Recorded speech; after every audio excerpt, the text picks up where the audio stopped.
My dear students, once again I Joydeep Datta am back for discussing with you the poem Shall I Compare Thee to a Summer's Day, sonnet number 18 in the famous Shakespearean sonnet sequence. Let's have a lucid reading.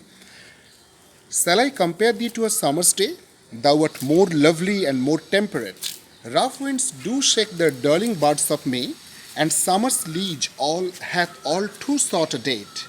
Sometime too hot the eye of heaven shines, and often is his gold complexion dimmed, and every fair from fair sometime declines by chance, or nature's changing course untrimmed. But the eternal summer shall not fade, nor lose possession of that fair thou owest, nor shall death brag thou wanderest in its shade, when in eternal lines to time thou growest. So long as men can breathe or eyes can see, so long lives this and gives life to thee. Actually, at the very beginning of this poem, one particular expression that is given by T.S. Eliot about the Shakespearean sonnet sequence comes into my mind. T.S. Eliot, one of the famous poets of English literature, describes Shakespearean sonnet sequence to be the Mona Lisa of English literature. I think all of you have heard about the famous painting of Leonardo da Vinci, by Leonardo da Vinci, of Mona Lisa, and Mona Lisa is compared to the famous sonnet sequence written by William Shakespeare. William Shakespeare totally wrote 154 sonnets, and of them, some sonnets are dedicated to a dark lady, his lady love, and his male friend, Mr. W.H. This sonnet is dedicated to Mr. W.H., the identity of whom is totally or is still enshrouded in mystery. Surely you don't know who Mr. W.H. is, but this sonnet is dedicated to the beauty, outstanding beauty of Mr. W.H., and Shakespeare's sonnet sequence actually explores some complicated ideas, as for example the brevity of life, the shortness of our lifespan, the brevity of beauty as well, the transitoriness of beauty, and the everlastingness, the permanence of the beauty of art or poetry. So these are the complicated ideas, these are the complicated issues that have been explored in some detail, or in a nutshell you can say as well too, in this poem, and not only in this poem, rather in almost all the poems of the Shakespearean sonnet sequence. So let's explain. Shall I compare thee to a summer's day? Thou art more lovely and more temperate. This poem begins with a particular question. Shall I compare thee to the summer's day? I refers to the poet himself, or Shakespeare himself, or the narrator of the poem. He wants to compare the beauty of his male friend to a summer's day. Actually, we should know that summer is a very pleasant, a very lovely season in their context. In our country, summer is not so pleasant because basically we are a summer country.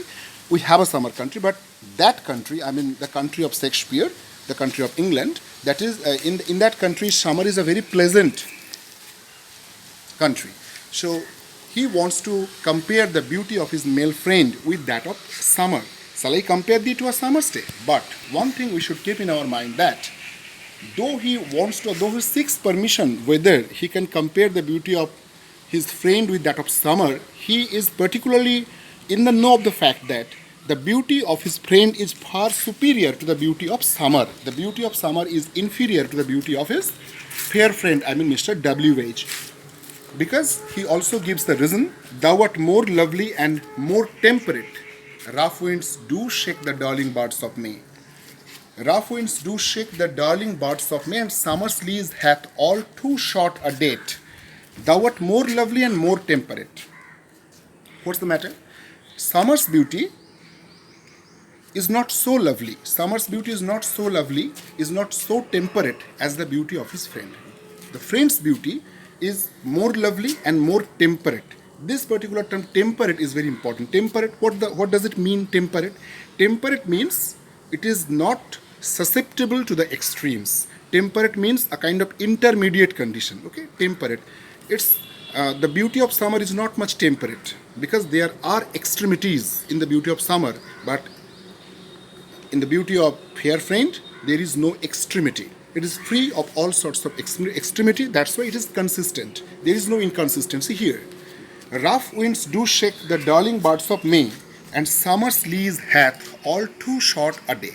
Rough winds, the violent winds. Violent winds are there in summer. There are the butts of fire. Violent winds are there, and whenever the violent wind arises, what happens? There is a kind of topsy-turvy situation, a kind of chaos in the entire nature.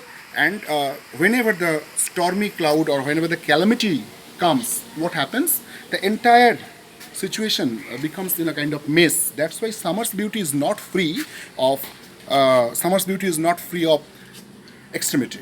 But the friend of Shakespeare's beauty, I mean the beauty of Shakespeare's friend, it's free of all sorts of extremities. Summer's lease hath all too short a date. It is another point which is noteworthy. The point is that summer's lease hath all too short a day. Summer's lease means the duration, the tenure of summer, the duration of summer. It's also very short.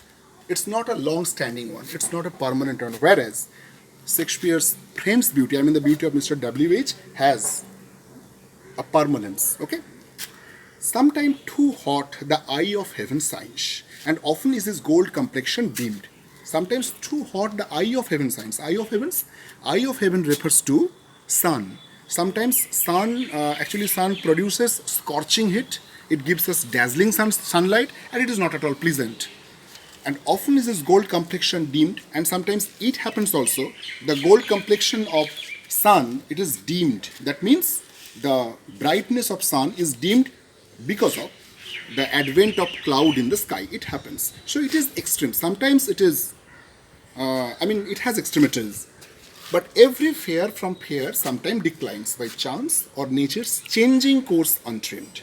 This is a very important expression. Every fair from fair sometimes declines. Every fair. What does it mean? Every fair means every fair object, every beautiful object loses its beauty. There are two conditions behind the loss of beauty. And what are the two conditions? The two conditions are, is it either by chance or by changing course untrimmed? Changing course. Chance. Chance. It's accidentally. The beauty may be lost. Accidentally. The beauty of anything may be lost. How much beautiful it may be lost either accidentally or by changing course untrimmed. Changing course of whom? Changing course of time. The changing course of time is very important. Time is such an agency what constantly changes everything. Time is such a thing which constantly changes everything, and we are always under the sway of time. We can't get rid of the sway of time. That's why time constantly changes and transforms everything. Is clear? Constantly changes everything. But the eternal summer shall not fade. As for example, I can elaborate the idea by saying that a person, whatsoever beautiful he may be or handsome he or she may be, actually loses his or her beauty with the course of time. But the eternal summer shall not fade, nor lose possession of that fair thou owest. Herein lies the difference of the beauty of Shakespeare's male friend. What is the matter? Shakespeare's male friend is immune to the ravages of time, the corrosive ravages of time. Shakespeare's friend is totally immune to the corrosive ravages of time. Is it clear? Therefore, he does not lose the position of the fair that he has, actually he possesses, nor shall death brag, thou wanderest in his shade, when in eternal lines to time thou growest.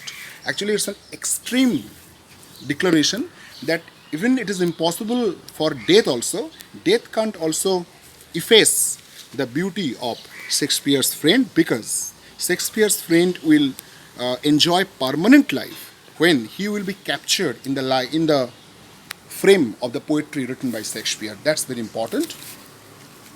When in eternal lines to time thou growest, it's very important. To time thou growest. Actually, time, we grow with time. We know we grow with time, but with that growth, generally we get old. But here, with the course of time, the fair friend's beauty does not become old. Rather, he rejuvenates its own beauty time and again. It happens when eternal line time to time thou growest. Actually, here there is an image of engrafting, the image of grafting. As for example, in biology, in case of our botanical science, sometimes we see that a branch of another tree is engrafted with the stock stem of another tree. So what happens after some time?